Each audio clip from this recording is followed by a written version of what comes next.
Hello guys, তো কেমন আছেন আপনারা সবাই? Welcome back to another video. Last এপিসোডে আমরা দেখেছিলাম টিচারের মোটিভেশনাল স্পিচের কারণে প্রত্যেক বাচ্চার মধ্যে একটা জোশ চলে আসে। বাচ্চাদের এত আগ্রহ দেখে টিচারও একটু ঘাবড়ে যায়। সব বাচ্চারা ওখানে মিলিটারি ট্রেনিং এর জন্য এক্সাইটেড হয়ে গেছিল, কিন্তু ওইখানেই আমরা জুফেনকে দেখি ওর নিজের ভাবনাতেই ব্যস্ত ছিল। ও ভাবছিল আমি কিভাবে আর্থ থেকে এই ওয়ার্ল্ডে এলাম।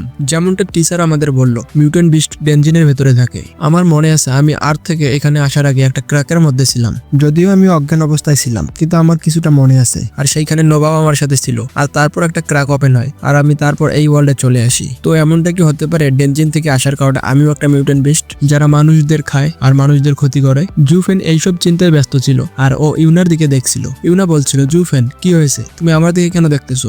জুফেন ভাবছিল আমি মিউটেন্ট বিস্ট কিনা আমি একবার ট্রাই করে দেখি। তারপর আমরা দেখি জুফেন ইউনার হাতে কামড় বসিয়ে দিয়েছে। এটা দেখে ইউনা কিছুই বুঝতে পারছিল না। এইসব দেখার পরেও ইউনা ওকে কিছু বলে না, কারণ ইউনা জানতো ওর বন্ধু জুফেন একদম অদ্ভুত। ও যা কিছুই করে না কেন ওটার পেছনে কোনো কারণ থাকে না। জুফেনকে এরকম করতে দেখে নোভার খাবারের কথা মনে পড়ে আর ওর পেট থেকে আওয়াজ আসছিল। ওইখানেই আমরা দেখতে পাই সকল বাচ্চারা বলছিল, ছাদ তাড়াতাড়ি চলুন না, আমরা মিলিটারি ট্রেনিং এ যাবো। এখনই আমরা সেন্টিপিড মনস্টারকে মারতে পারিনি, এই রাগ আমাদের মাথায় এখনো আছে। আমরা আমাদের সকল রাগ ওই মনস্টারদের উপর ঝেড়ে ফেলবো। টিচার বলছিল, আচ্ছা ঠিক আছে আমি নিয়ে যাচ্ছি তোমাদের, কিন্তু তার আগে তোমরা আমার একটা কথা মন দিয়ে শোনো। আমরা ডেঞ্জনের ভেতরে ঢুকবো না, আমরা ডেঞ্জনের আউটার এরিয়ার মধ্যে মনস্টারদের মারবো। সবাই নিজেদের টিমের এরিয়ার মধ্যে থাকবে। আমরা এখানে পুরো এক সপ্তাহ থাকবো। এটা অনেক ভয়ঙ্কর জায়গা, তোমাদের এখানে অনেক সতর্ক থাকতে হবে। কিন্তু এই জায়গায় যত বিপদ আছে ততটা অপরচুনিটিও আছে। এই জন্যই তোমাদের এখানে অনেক কেয়ারফুল থাকতে হবে, কারণ এই বিপদটা শুধু মিউটেন্ট বিস্টদের জন্য নয়। এখানকার ওয়েদারও অনেক খারাপ। কিন্তু বাচ্চাদের ওপর মনে হয় টিচারের মোটিভেশনাল স্পিচের প্রভাব একটু বেশিই পড়েছে, কারণ বাচ্চারা টিচারের কোনো কথাই কান দিচ্ছিল না। ওরা এটাও জানতে চায় না যে ওখানে কোন ধরনের বিস্ট থাকবে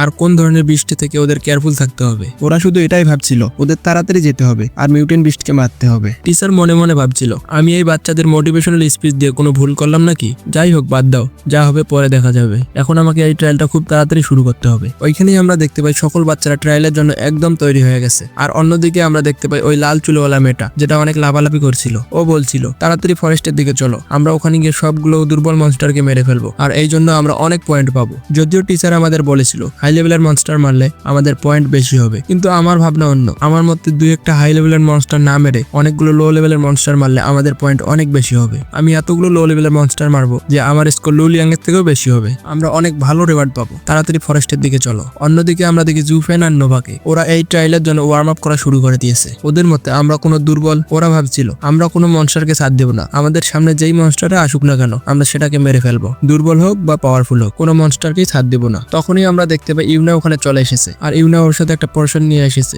ইউনা বলছিল, জুফেন এটা আমাদের স্নোফিল্ড আর্মি দিয়েছে। আমরা এখানে 10টা পোর্শন পেয়েছিলাম, কিন্তু লুলিয়াং এর পেট আর আমার রং এগুলো আগেই খেয়ে নিয়েছে, আর এই জন্য ওদের সোল পাওয়ার রিকভার হয়ে গেছে। তো এই জন্য জুফেন তুমি এই পোর্শনটা নিয়ে নাও, এটার মাধ্যমে নোভার পাওয়ার আগের মতো হয়ে যাবে, আর ও এই ট্রায়ালের মধ্যে অনেক ভালো পারফর্ম করতে পারবে। পোর্শন দেখার সাথে সাথে জুফেন আর নোভা দুইজনের মুখেই পানি চলে এসেছে। জুফেন বলছিল, দেখে তো মনে হচ্ছে এই পোর্শনটা অনেক টেস্টি হবে। ইউনা বলছিল, জুফেন তুমি অদ্ভুত একটা ছেলে, এটা তোমার জন্য নয়, এটা শুধু স্পিরিট বিস্টের জন্য। এই পোর্শনটা শুধু স্পিরিট বিস্ট খেতে পারবে। ওরা তো এইসব ফালতু কাজ সবসময়ই করে, তাই এই জন্য লুলিয়াং সামনে চলে আসে আর বলে, আমার কথা মনোযোগ দিয়ে শোনো। তো এই ট্রায়ালটা শুরু হওয়ার সাথে সাথে আমরা যেমনটা ডিসাইড করেছিলাম ঠিক তেমনটাই করব। আমরা এই ডেঞ্জিনের অনেক গভীরে যাব। আমরা যদি এই ফরেস্টটা অনেক ভালোভাবে এক্সপ্লোর করি তাহলে আমরা অনেক ভালো ভালো জিনিস পাবো। যদিও টিচার বলছিল ডেঞ্জিনের অনেক ভেতরে যাওয়া এটা বিপজ্জনক হতে পারে, এই জন্য যতটা সম্ভব বাইরের দিকে থাকবে। তো আমার মতে সবাই যদি ডেঞ্জিনের আউটার এরিয়ার মধ্যে থাকে তাহলে আমরা ভালো পয়েন্ট পাবো কিভাবে? তো এই জন্য আমরা ডেঞ্জিনের যতটা সম্ভব ভিতরের দিকে যাব। ওইখানে আমরা দেখতে পাই ইউনা নোভাকে ওই পোর্শনটা খাইয়ে দিয়েছে। ইউনা বলছিল,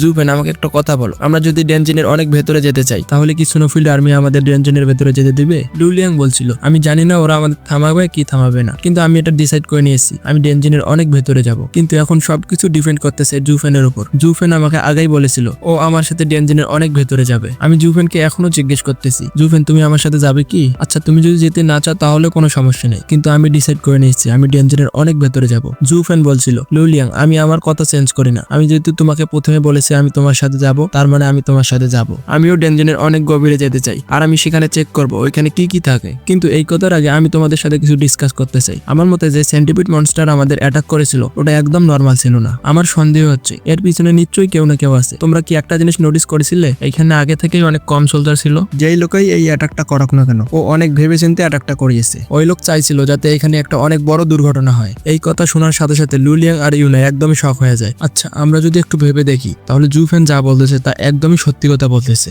সত্যি এখানে সোলজার অনেক কম ছিল আর এই অ্যাটাকটা হঠাৎ করে হয়ে গেছে। এইসব দেখে স্পষ্ট বোঝা যাচ্ছে এখানে যদি কোনো দুর্ঘটনা হতো তাহলে বড় একটা দুর্ঘটনা হতো। জুফেন বলছিল আমার মনে হচ্ছে এটা অনেক আগে থেকে প্ল্যানিং করা হয়েছে, কিন্তু টিচার যেমনটা বিহেভ করছিল তা দেখে মনে হচ্ছিল না যে টিচার এইসব প্ল্যানিং এ ইনভলভ আছে। আমি নিশ্চিত এটা টিচার আগে থেকে জানতো না। আমার মনে হয় এইসব কাজ স্নোফিল্ড আর্মি করেছে। আমার মনে হয় স্নোফিল্ড আর্মি চায় না যে এখানে স্নোফিল্ড একাডেমির বাচ্চারা আসুক, আর এই জন্য এই সেন্টিপিডদের অ্যাটাক আমাদের একটা ওয়ার্নিং ছিল যাতে স্নোফিল্ড একাডেমির সমস্ত বাচ্চারা এখান থেকে চলে যায়। জুফেন বলছিল আমরা যেটা ভাবছি সেটা যদি সত্যি হয় তাহলে আমার মনে হয় স্নোফিল্ড আর্মি বেসের মধ্যে কোনো না কোনো গড়বড় আছে। এরা আমাদের কাছ থেকে কিছু না কিছু লুকাতে চাচ্ছে, তাই এরা চাচ্ছে যে আমরা এখান থেকে ভয়ে পালিয়ে যাই। এমন কিছু রহস্য যা স্নোফিল্ড আর্মি কখনোই চাইবে না যে মানুষের সামনে আসুক। কিন্তু আমাকে সবচেয়ে ভয় লাগতেছে এই ব্ল্যাক কালারের ফগ গুলো দেখে, যেটা আমাদের থেকে একটু সামনে। আমার মনে হয় এটাই হচ্ছে কারণ, যেই কারণে স্নোফিল্ড আর্মি এখানে বেশি লোক লাগাতে পারছে না। সাথে জুফেন মনে মনে ভাবছিল আমার এটা স্পষ্ট মনে আছে, আমি যখন এই ওয়ার্ল্ডের মধ্যে এসেছি তখনই এই ব্ল্যাক কালারের ফগ গুলো এসেছে, আর এই জন্যই আমি এই ফগ গুলোকে যখনই দেখতেছি আমাকে অদ্ভুত লাগতেছে। কিন্তু তখনই লুলিয়াং বলে আমার মনে হয় না এখানে কিছু অদ্ভুত আছে, কারণ লর্ড জো এখানে নিজে এসে এক্সপ্লোর করেছে। আর আমার মনে হয় না লর্ড জো এক্সপ্লোর করার পরে এখানে কোনো সমস্যা থাকবে। আর লর্ড জো এক্সপ্লোর করার পরেও যদি এখানে কোনো সমস্যা থাকে তাহলে সমস্যাটা অনেক বড় হবে। আর তারপর এই স্নোফিল্ড সিটির মধ্যে এমন কেউ থাকবে না যে এই সমস্যার সমাধান করতে পারবে। এমনকি আমাদের কান্ট্রির নর্থের দিকেও কেউ পারবে না, কারণ লর্ড জোর কাছে মোনাক লেভেলের বিস্ট আছে। লুলিয়াং এর এই কথা শোনার সাথে সাথে ওরা সবাই ঘাবড়ে যায় আর ভাবছিল আসলে স্নোফিল্ড একাডেমি কি করতেছে, আর এখানে এমন কি আছে যা ওরা লুকাতে চাচ্ছে। ওদেরকে এতটা ভাবতে দেখে জুফেন কথা ঘুরানোর জন্য বলে আমাদের এত কিছু ভেবে কোনো লাভ নেই, এসবের সাথে আমাদের কি সম্পর্ক, এখানে যা কিছু হবে স্নোফিল্ড আর্মি দেখবে। আর এখন তো আর্মিও আমাদের ট্রায়ালে কোনো বাধা দিচ্ছে না, এর মানে একটাই বিপদ একদম কেটে গেছে। নিশ্চয়ই এখানে এমন কোনো বিপদ ছিল যা স্নোফিল্ড একাডেমি নিশ্চয়ই কন্ট্রোল করতে পারবে, না হলে স্নোফিল্ড আর্মি আমাদের নিশ্চয়ই বলে দিত। আর একটা কথা হচ্ছে আমরা হলাম বাচ্চা, আমাদের এত কিছু ভাবতে হবে না, আমাদের সব জিনিসে এত মাথা ঘামানোর কোনো প্রয়োজন নেই। আমাদের কাজ হচ্ছে শুধু ট্রায়ালের মধ্যে পার্টিসিপেট করা আর ডেনজিনকে ভালো করে এক্সপ্লোর করা, যাতে আমরা স্নোফিল্ড একাডেমি থেকে অনেক ভালো ভালো রিওয়ার্ড পাই। তো চলো এখন আমরা টাইম ওয়েস্ট না করে তাড়াতাড়ি ডেনজিনের ভেতরে ঢুকে পড়ি। আর যেমনটা লুলিয়াং বলেছিল আমরা ডেনজিনের অনেক ভেতরের দিকে যাব, কারণ ভেতরে আমরা অনেক ভালো ভালো রিওয়ার্ড পাবো, বাইরের থেকে ভেতরে অনেক ভালো ভালো রিওয়ার্ড থাকবে। আর যেহেতু আমরা এই প্ল্যানটা করেছি, এমনটাও হতে পারে আমাদের মতো অনেকেই এই প্ল্যানটা করেছে, তো অন্য কারো এখানে পৌঁছানোর আগে আমরাই এখানে পৌঁছে যাব। না হলে আবার এমনটা হবে আমরা ডেনজিনের অনেক ভেতরেও গেলাম আর আবার আমরা কিছু রিওয়ার্ডও পেলাম না। জুফেনের এসব কথা শুনে ওদের টেনশন একটু কমে যায়, আর ওরা বলছিল এখানে যা কিছুই হোক না কেন এখানে আমাদের কোনো লেনা দেনা নাই।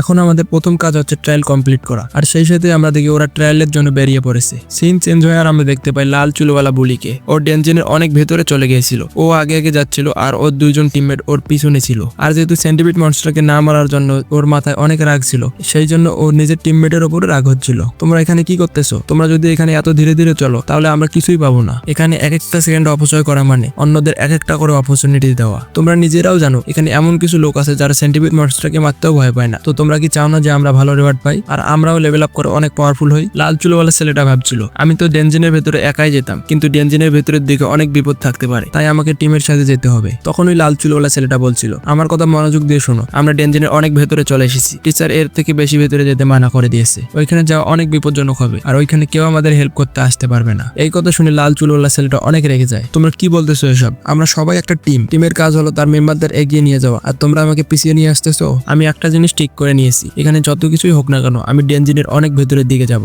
ওইখানে অনেক ভালো ভালো রিওয়ার্ড হবে আর আমাকে লেভেল আপ করতেও হবে। সেইখানে যত বিপদই থাকুক না কেন আমাকে ওইখানে যেতেই হবে। লাল চুলওয়ালা ছেলেটাকে এত রাগতে দেখে ওর টিমমেট অনেক ভয় পেয়ে যায় আর ওরা বলছিল আচ্ছা ঠিক আছে আমরা তো যাবো, তুমি এত রাগ হচ্ছ কেন? আর তারপর আমরা দেখতে পাই ওরা ডেনজিনের ভেতরের দিকে চলে যাচ্ছে। অন্যদিকে আমরা দেখতে পাই অন্য কিছু বাচ্চাকে যারা লাল চুলওয়ালা বুলির টিমকে দেখার পর আরো রিওয়ার্ড পাওয়ার জন্য ওরাও ডেনজিনের অনেক ভেতরের দিকে যাওয়ার সিদ্ধান্ত নেয়। প্রথমে ওরা ডিসাইড করছিল যে ওরা ডেনজিনের আউটার এরিয়ার মধ্যে থাকবে, কিন্তু বুলির টিমকে দেখার পর ওরাও সিদ্ধান্ত নিয়ে নেয় যে যত ভেতরে যাব তত ভালো ভালো রিওয়ার্ড পাবো, তো বাইরে ঘুরে টাইম ওয়েস্ট করা কোনো মানেই হয় না। অন্যদিকে আমরা জুফেনের টিমকে দেখতে পাই যেখানে ইউনা অনেক রেগে গেছে। ইউনা বলছিল জুফেন তুমি কি করতেছো? তুমি আমাদের বলেছিলে আমরা ডেনজিনের অনেক ভেতরের দিকে যাচ্ছি যাতে আমরা পয়েন্ট কামাই করতে পারি আর অনেক ভালো ভালো রিওয়ার্ড পাই, কিন্তু তুমি এখানে যে কাজটা করতেছো এটা তো কেউ করতে বলেনি। আমরা দেখতে পাই জুফেন ওইখানে স্নোম্যান বানিয়েছে আর এই স্নোম্যানের ভেতরে জুফেন নোভাকে ঢুকিয়ে দিয়েছে। জুফেন বলছিল ইউনা তুমি রাগ হচ্ছ কেন? তুমি দেখতে পারছো না আমি কত ভালো একটা স্নোম্যান বানিয়েছি? তুমি একটা কথা বলো, তুমি এই স্নোম্যানকে কত রেট দিবে? তবে আমি তোমাকে একটা কথা বলতেছি, আমি স্নোম্যান এমনি এমনি বানাইনি, আমি স্নোম্যান বানিয়েছি যাতে এখানে অনেক শব্দ হয় আর আমাদের শব্দ করার কারণে এখানে আশেপাশের বিস্ট গুলো চলে আসবে। ইউনা বলছিল জুফেন এই ফালতু জিনিসের জন্য তুমি আমার কাছ থেকে পয়েন্ট চাচ্ছ? তোমার মাথা খারাপ হয়ে গেছে নাকি? আমরা ডেনজিনের এত ভেতরে কিসের জন্য এসেছি? বিস্ট গুলোকে ডাকার জন্য নাকি বিস্টের সাথে ফাইট করার জন্য? তোমার এই ফালতু কাজের কারণে আমাদের কোনো লাভ হবে না। এই কথা বলতে বলতে জুফেনের উপর ও একটা স্নোবল দিয়ে অ্যাটাক করে। তখনই লুলিয়াং বলছিল, ইউনা আমার কথা শোনো, তুমি একটু শান্ত হও। তখনই ইউনা বলে, লুলিয়াং কি হলো আবার, তুমি আমাকে কেন থামাচ্ছ? তুমিও কি একটা স্নোবল খেতে চাও নাকি? লুলিয়াং বলছিল, না না, আমি স্নোবল খেতে চাই না, আমি শুধু এটাই বলছিলাম আমাদের বিস্ট অনেক ফাইট করেছে আর ওদের রিকভার করার জন্য একটু সময় প্রয়োজন হবে। যতক্ষণ পর্যন্ত আমাদের স্পিড বিস্ট রিকভার না হয়ে যায় ততক্ষণ পর্যন্ত আমাদের কিছু করা ঠিক হবে না। তো এই জন্য ও যতক্ষণ স্নোম্যান বানাচ্ছে ততক্ষণ তো ঠিক আছে, তাই না? জুফেন যেটা করতেছে ওকে সেটা করতে দাও। এই কথা শোনার সাথে সাথে ইউনার চোখ লাল হয়ে গেছে আর ইউনা বলছিল, লুলিয়াং তুমি যেটা বলতেছো এটা তো শুনতে একদম ঠিক লাগতেছে। আমরা দেখতে পাই ইউনা জুফেনের সাথে জয়েন করে আর নোভাকে বরফ দিয়ে ডাকতে শুরু করে। ইউনা বলছিল, জুফেন এই দেখো, নোভা দেখতে অনেক কিউট লাগতেছে, আমার মতে নোভাকে কিছুক্ষণ এইভাবে রাখা উচিত। কিন্তু তখনই আমরা দেখতে পাই নোভা স্নোম্যানের ভেতর থেকে নড়াচড়া করতে শুরু করে আর এই জন্যই ওর মুখের উপর থেকে সবগুলো বরফ সরে যায়। নোভা স্নোম্যানের ভেতর থেকে বেরিয়ে চিৎকার করে আর এটা দেখে জুফেন বুঝে যায় এখানে কোনো না কোনো গড়বড় আছে। জুফেন ইউনাকে বলে দেয়, এখনই নোভা আমাকে সিগন্যাল দিল, এখানে কোনো না কোনো গড়বড় আছে। তো আমার মনে হয় আশেপাশে কোনো না কোনো মুভমেন্ট হয়েছে, তো আমাদের একটু কেয়ারফুল থাকতে হবে। ইউনা বলছিল, জুফেন তুমি নিশ্চয়ই মজা করতেছো, আমি তোমাকে একদমই বিশ্বাস করি না। তারপর ইউনা নোভাকে বলছিল, আমাকে একটা কথা বলো, এখানে কি সত্যিই কোনো গড়বড় আছে? আমি জুফেনকে বিশ্বাস করি না কিন্তু আমি তোমাকে বিশ্বাস করি। নোভা রেসপন্স করে বলে, সত্যি এখানে কোনো না কোনো গড়বড় আছে, আশেপাশে তো একটু মুভমেন্ট হয়েছে। তারপর আমরা দেখতে পাই জুফেন আর ওর টিম একদম সতর্ক হয়ে গেছে আর ওরা চারদিকে লক্ষ্য রাখতেছিল যে কোন দিক থেকে অ্যাটাক আসবে। আর যেমনটা নোভা আন্দাজ করেছিল ঠিক তেমনটাই হলো। আর সামনের দিক থেকে কিছু একটা বেরিয়ে আসলো, এটা একটা ফ্রগ টাইপের বিস্ট ছিল, ওর পিছনে একটা ব্যাকপ্যাকও ছিল। আর ওই ফ্রগ বিস্টটা কাউকে অ্যাটাক করছিল না, আসলে ও কাউকে ভয় পেয়ে ওখান থেকে পালাচ্ছিল। এইসব দেখে জুফেন প্রতিবারের মতো কিছুই বুঝতে পারি না আর ও ভাবছিল এই ফ্রগ বিস্টটা পালাচ্ছে কেন। কিন্তু ওইখানে আমরা লুলিয়াং আর ইউনাকে দেখতে পাই। ওই ফ্রগ বিস্টটাকে দেখার পরে ওরা দুজনেই শক হয়ে গেছে। ইউনা বলছিল, তোমরা কি ওর চোখটা দেখেছো? ওটা দেখতে একদম কপার কয়েনের মতো ছিল। এটা নিশ্চয়ই একটা স্নোটোড, এমন একটা স্প্লিট বিস্ট যেটা লিনজিয়ান সিটির কাইন্ডের মধ্যে বলা হয়েছে। সত্যি আমাদের ভাগ্য অনেক ভালো, তাই আমরা এটাকে দেখতে পারলাম। ওই দুজনকে এমন বিহেভ করতে দেখে জুফেন অনেক শক হয়ে যায়। জুফেন বলছিল, এই স্নোটোড একটা লেজেন্ডারি স্পিড বিস্ট, আমি তোমাদের কথা কিছুই বুঝতে পারিনি, এই জন্য আমাকে একটু এক্সপ্লেন করে বলো। লুলিয়াং বলছিল, সত্যি কথা বলতে স্নোটোড অনেক রেয়ার একটা বিস্ট, এমনকি আমার স্নো এলফের থেকেও এটা অনেক রেয়ার, এমনকি এই স্নোফিল্ডের মধ্যে এই স্নোটোড দেখা একদমই রেয়ার ব্যাপার। জুফেন বলছিল, দেখে মনে হচ্ছে এই স্নোটোড অনেক পাওয়ারফুল হবে, এই জন্যই তোমরা এমনটা রিয়াক্ট করতেছো। লুলিয়াং বলছিল, জুফেন এমনটা না, এই স্নোটোড একদমই পাওয়ারফুল না, কিন্তু এই স্নোটোড অনেক স্পেশাল একটা বিস্ট। কাহিনীর মধ্যে স্নোটোডের নাম ট্রেজার টোড রাখা হয়েছিল। যদিও এর কমব্যাট এবিলিটি একদমই ভালো না, কিন্তু এর কাছে এমন একটা স্পেশাল স্কিল আছে যার কারণে সবাই এই স্নোটোডকে চায়। আপনি এর মাধ্যমে অনেক রেয়ার আর ভালো ভালো ট্রেজার খুঁজতে পারবেন। আর নর্মালি ওই ট্রেজার ও একদম ইউজ করবে না, কারণ ওদের কাছে এতটা ট্রেজার থাকে যা তোমরা কল্পনা করতেও পাবে না। আর একটা কথা কি জানো, স্নোটোডকে ইভলভ করার জন্য কোনো ম্যাটেরিয়াল তোমাকে প্রয়োজন হবে না, কারণ ওকে ইভলভ করার জন্য যেসব ম্যাটেরিয়াল প্রয়োজন হবে ও নিজেই খুঁজে বের করবে আর নিজেকে ইভলভ করবে। আর সাথে ওদের কাছে একটা হিডেন এবিলিটি থাকে, ওর মাধ্যমে ওরা নিজেকে এমনভাবে হাইড করবে যে কেউ ওদের খুঁজে বের করতে পারবে না। আর এটাই হচ্ছে কারণ যে স্নোরডকে খুঁজে পাওয়া এতটা কঠিন আর অনেক কম লোকেই একে দেখতে পায়। এই ধরনের রেপুটেশনের কারণে স্নোরডকে অনেক স্পেশাল একটা স্পিড বিস্ট বলা হয়। ইউনা বলছিল, আমিও একটা কাহিনী শুনেছিলাম, আজ থেকে প্রায় 10 বছর আগে একটা অ্যাপেন্ডিস স্পিরিট টেমার একটা নাইট ট্যুর ক্লাবে জয়েন করেছিল। ও যেহেতু নতুনই ওই ক্লাবে জয়েন করেছিল, তাই ওকে একটা ছোট টিমের সাথেই স্নোফিল্ডের মধ্যে পাঠিয়ে দেয়। কিন্তু হঠাৎ করে সেখানে একটা তুফান চলে আসে যা ওদের স্পিড বিস্ট একদমই আটকাতে পারে না। আর এমনটা হওয়ার কারণে ওই লোকের সবগুলো টিমমেট আলাদা আলাদা হয়ে যায় আর হারিয়ে যায় সবাই। ও নিজেও ভেবে পাচ্ছিলেন যে ও কোথায় যাবে। তখনই ও একটা স্নোটোড দেখে যেটা অনেক ইনজার্ড ছিল। ওই তুফানের কারণে ও ইনজার্ড হয়ে বেহুশ হয়ে গেছিল। অ্যাপেন্ডিস টেমার ওই স্নোটোডকে একটা পোর্শন দেয় যার কারণে ওই স্নোটোড রিকভার করতে পারে।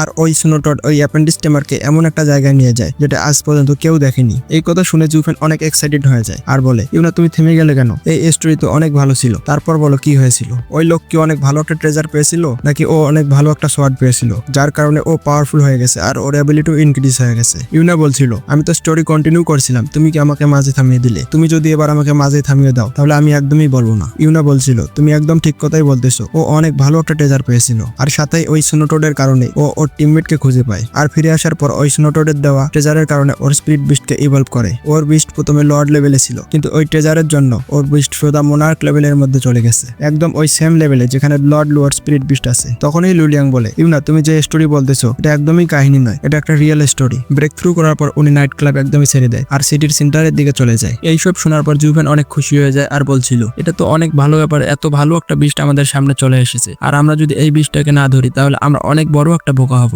এর কারণে আমরা অনেক ভালো ভালো ট্রেজার পাবো যার কারণে আমাদের স্পিরিট বিস্ট ইভলভ হতে পারবে। তারপর আমরা দেখতে পাই জুফেন স্নোটোডের দিকে দৌড়ে যাচ্ছিল।